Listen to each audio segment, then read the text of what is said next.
I'm grateful for this opportunity to share my thoughts and feelings of the loss of my precious son, Caleb, and the love I have for him.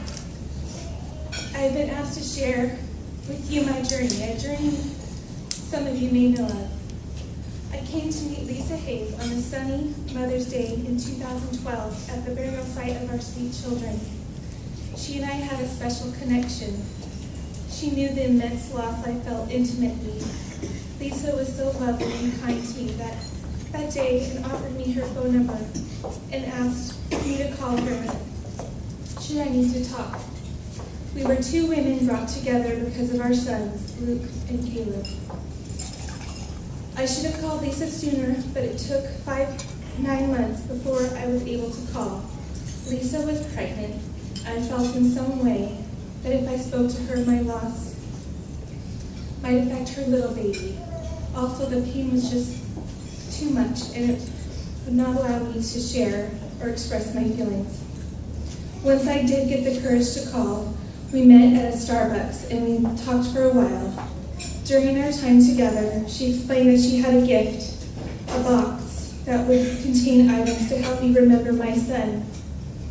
This meeting was a special experience as I had someone I could talk to that knew my thoughts and feelings, and not only knew or understood, but had something for me to remember my Caleb. Upon receiving the box, I had joy because within the box that comforted me was a soft little sheet that my firstborn son still sleeps with to this day. A journal that gave me a place to write my deepest thoughts and feelings. I've been grateful for that journal, as it has been a way to express myself when it was not always possible to share thoughts with others. 2 other items of importance were the book about loss of a child and an ornament of an angel that I have on my dresser. These are just a few items in the special box, and how grateful I am to Lisa for her courage to not only carry on her Luke's memory, but to share these items of comfort with me. My pregnancy with my little boy came as an unexpected surprise to us. We thought our family was complete, as we had at the time a daughter, Amelia, a son, Cole, and another daughter, Olivia.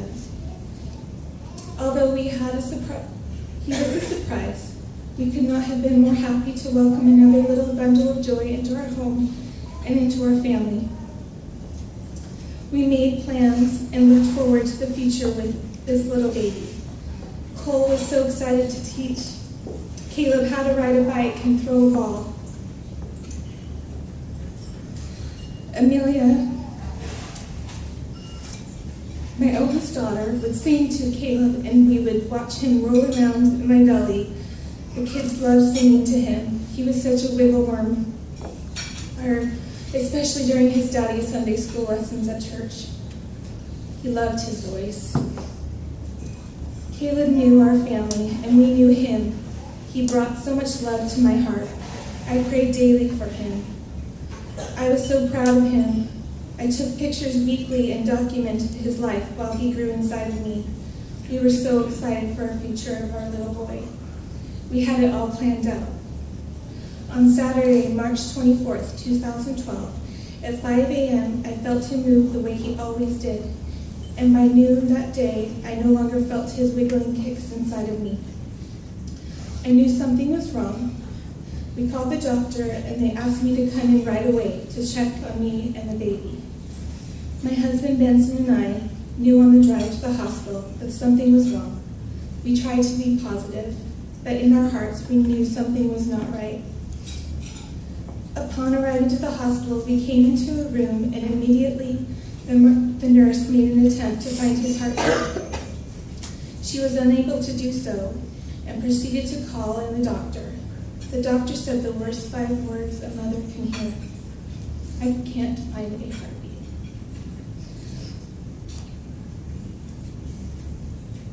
Upon the doctor telling us this, we knew that we had lost our son. We both burst into tears and cried out with deep sorrow. My heart shattered. I had never felt pain so excruciating before. What now? It was time to now deliver my son, but I would never hear cry, or Cole would never get to teach to ride a bike, or Millie would never get to sing to. Our hopes and dreams of the future of our family dashed in one moment, in one heartbeat. I remember thinking to myself, did this really happen? I walked down a long hallway to the surgery room, where I was greeted by an unknowing nurse saying, in a happy tone, "It's time for baby."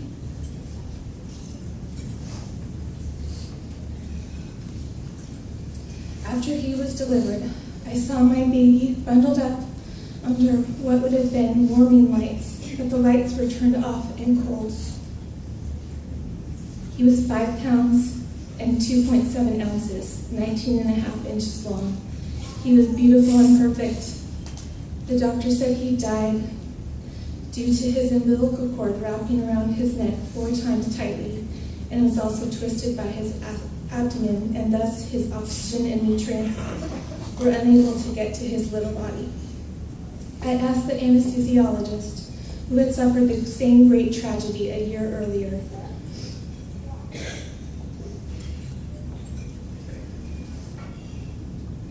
to bring me my baby boy so I could kiss him and touch him.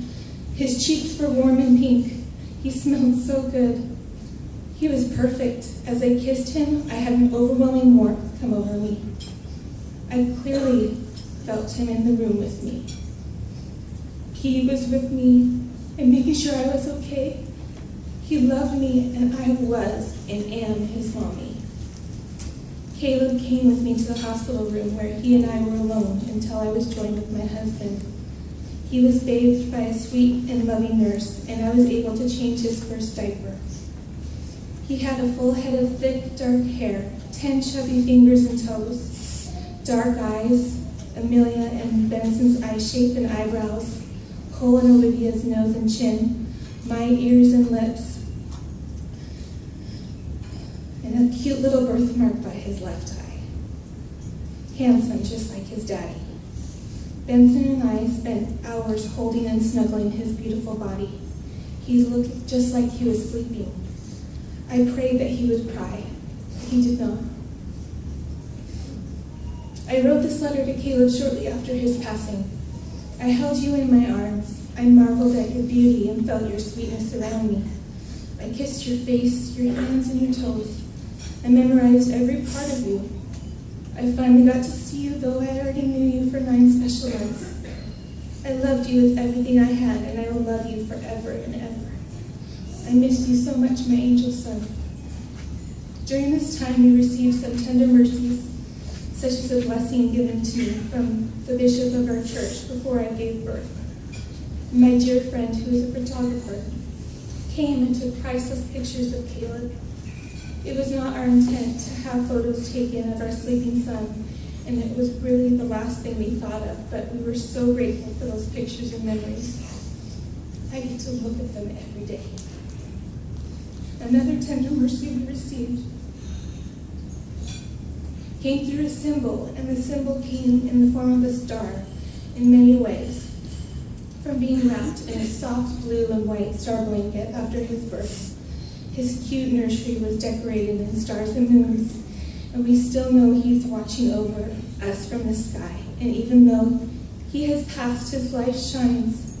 He shines in me, my family, and friends. My sweet sister Natalie wrote this poem for Caleb. With an eternal nature you came to earth, for only a brief stay. But there is solemn purpose in your birth, a great part you do play.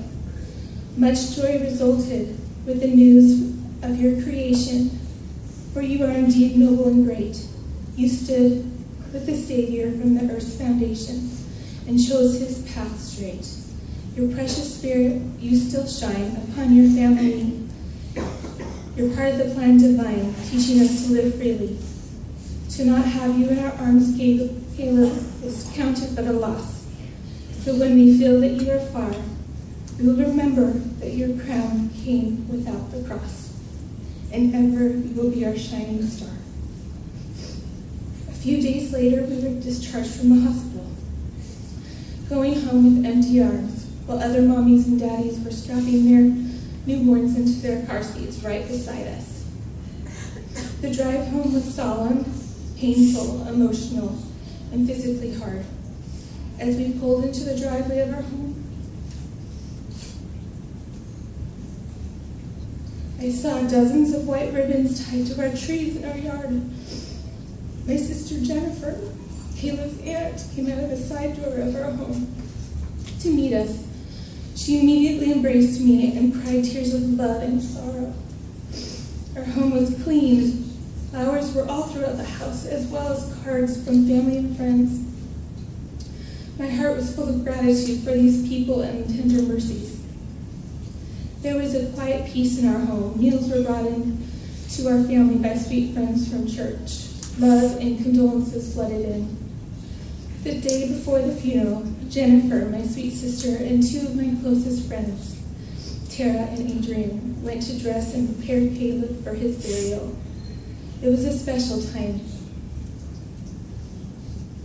Jennifer was able to sing all the songs I wanted to sing to him, rocked him, loved him while it was not possible for me to be there. They dressed him in the softest blue and cream outfit my husband got for him to wear. They were able to take castings of his hands and feet, right here, which I will treasure for as long as I live.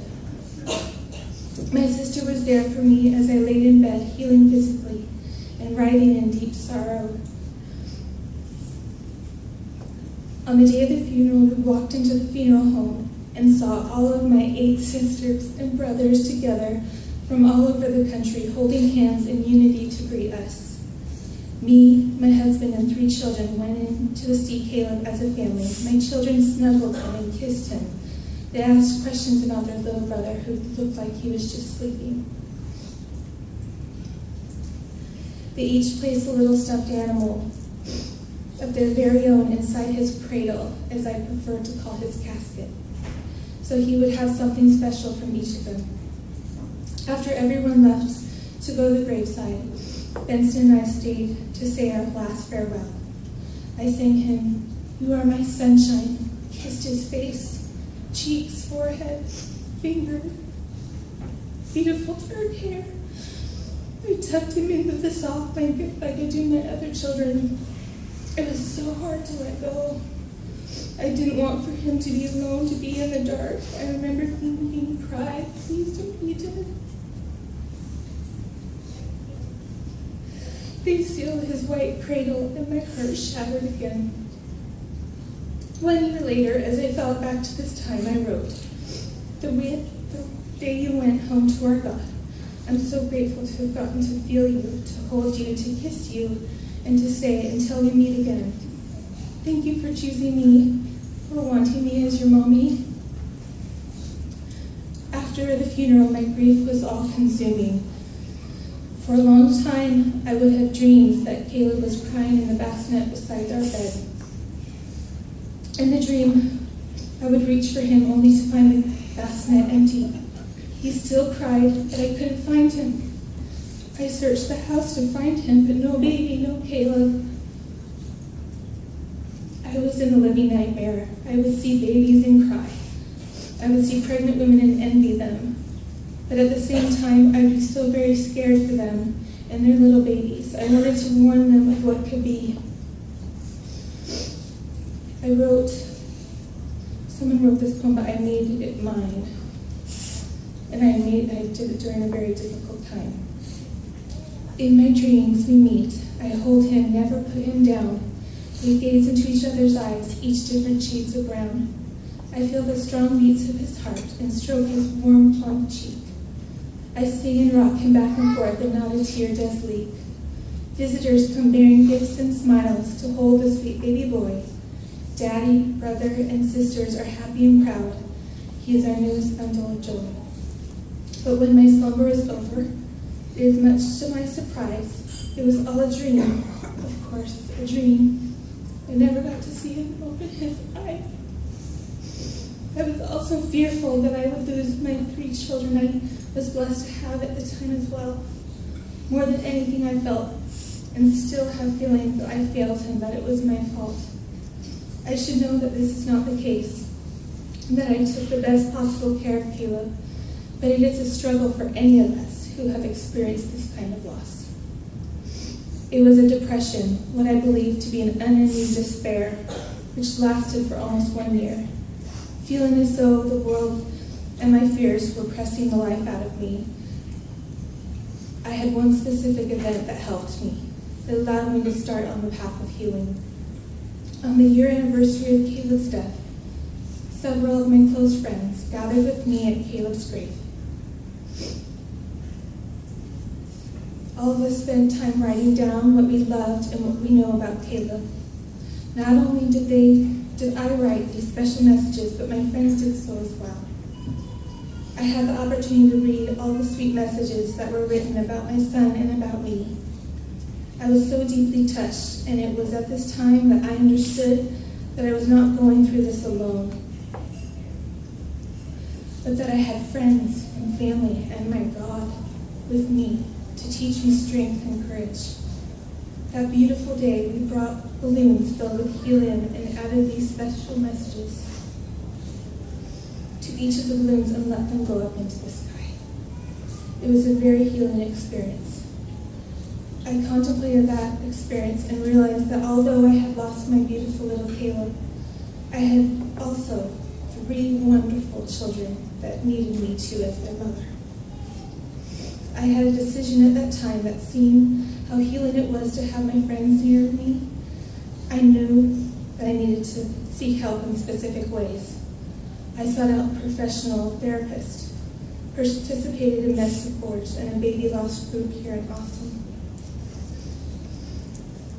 I visited Caleb's grave often so I could feel close to him. I continued to reach out to friends and family, and more importantly, to my God. As I have continued to go through the grief of losing my precious son, I know I was given a gift to have him.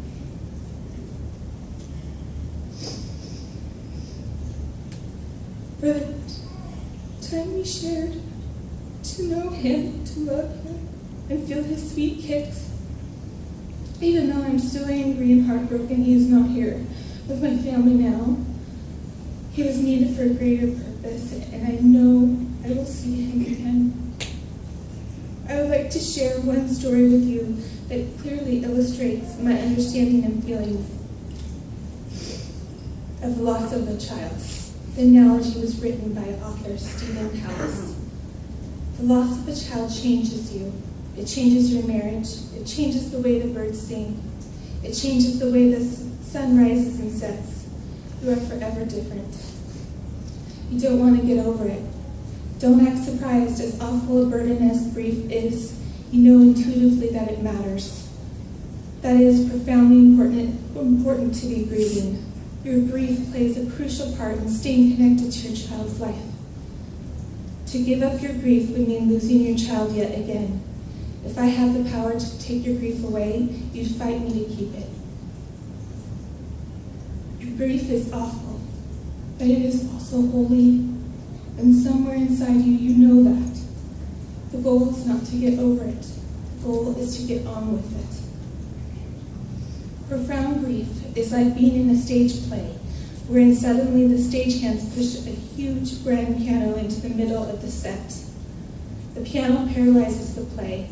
It dominates the stage. No matter where you move, it impedes your sightlines, your blockings, your ability to interact with the other players. You keep banging into it, surprised each time that it's still there. It takes all your concentration to work around it. This is at a time when you have little ability or desire to concentrate on anything. The piano changes everything. The entire play must be rewritten around it. But over time, the piano is pushed to stage left, then to upper stage left. You are the playwright. And slowly, surely, you begin to find the impetus and the wherewithal to stop reacting to the intrusive piano. Instead, you engage it. Instead of writing every scene around the piano, You begin to write the piano into each scene, into the story of your life. You learn to play that piano. You're surprised to find that you want to play, that it's meaningful, even peaceful to play it. At first, the songs are filled with pain, bitterness, and despair. But later you find the songs contain beauty, peace, and a greater capacity for love and compassion. You and grief together begin to compose hope. Your grief becomes an intimate treasure. Through the spaces between the grief lengthen.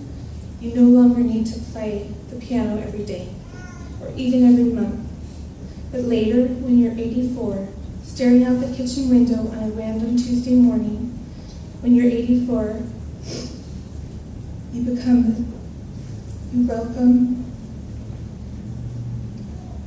welcome the sigh, the tears, the wistful pain that moves through your heart and reminds you that your child's life mattered.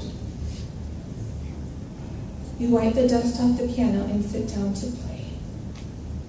Through the loss of my sweet son, Caleb, I'm slowly learning to sit down and play my piano with music of peace, beauty, and hope.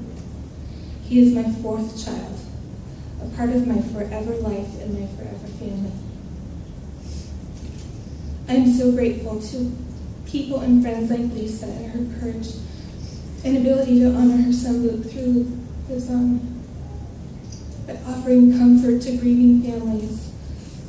I am also so grateful to my close friends and family, who several of them are here today. And I would like to publicly thank God for in these dark hours has never left me. This is for you, Caleb, my little star.